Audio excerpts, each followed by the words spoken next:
अभी लिपाई का काम चल रहा है। फूलदेई का त्यौहार नज़दीक है, तो इसलिए आज से लिपाई का कार्य, घरों की लिपाई हो रही है। कल या परसों में फूलदेई का त्यौहार है, इसलिए होली भी और वो दोनों एक ही दिन है शायद। तो हेलो दोस्तों, welcome back to my YouTube channel. मैं आशा उम्मीद करता हूँ कि आप लोग स्वस्थ होंगे, मस्त होंगे। आज के ब्लॉग की शुरुआत दिन से हो रही है और दिन में अच्छी खासी धूप लगी हुई है।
तो मौसम बिल्कुल क्लियर है और यहाँ से हिमालय भी अभी साफ दिखाई दे रहा है। और ये आरू की फूल भी यहाँ पे से सुंदर दिखाई दे रहे हैं।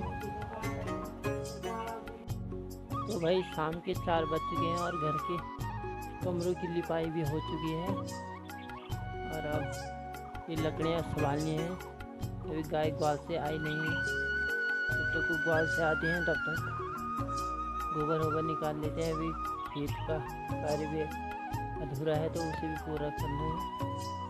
तो अभी शाम का समय हो चुका है और रोज़ की तरह मैं आज भी गोबर खेत में ले जा रहा हूँ और खेत का कार्य तो पूरा करना ही है, चाहे जितने दिन लगे।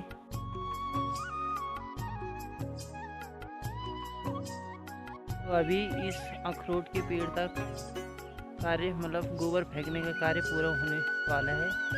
अब गोबर भी गौशाला में ख़त्म हो चुका है और अभी वो पीछे तक फेंकना है, वहाँ तक जहाँ तक दिख रहा है। और अभी इस खेत में बहुत से काम जो है वो बाकी हैं। ये कनाली, मतलब ये बिच्छू घास कहते हैं हिंदी में, गढ़वाली में इसे कंडाली कहते हैं। तो ये भी काटनी हो रही है। ये पूरे अखरोट के पेड़ के नीचे हो रखी है और इधर ये नीचे हो रखी है खेत के नीचे, और ये ऊपर की साइड अरे कांटे हो रखे हैं पूरे खेत में जलाने। तो अभी काम बहुत है इस खेत का करना। तो भाई इन खेतों में तो तुम देख सकते हो कि सरसों की फसल तो अच्छी हो रखी है। तो जिन खेतों में नमी है, थोड़ी बरसात की थोड़ी बहुत हुई, बरसात तो ज़्यादा नहीं हुई, समय पर बरसात नहीं हुई, तो इसलिए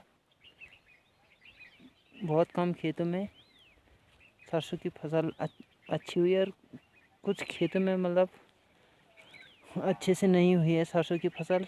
और गेहूँ तो इस समय बिल्कुल ही नहीं है, ना के बराबर। केवल सरसों की फसल ही इस बार हो पाई है। तो अभी जैसे इस खेत में देखो, इसमें सरसों की फसल बिल्कुल ख़त्म है, मतलब हो नहीं रखी है। तो बरसात जब समय पर नहीं होती तो कई खेतों में फसल तैयार नहीं हो पाती है। और गेहूँ तो ऐसे ही पीले हो गए हैं। गेहूँ भी इस बार सही से नहीं हुए हैं।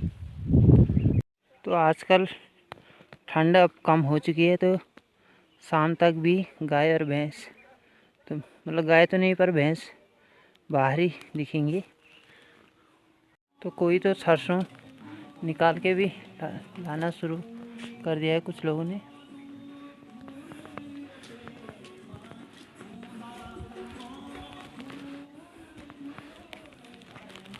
और सामने भाई ने तो रख रखा है खेतों के लिए एक ट्रैक्टर।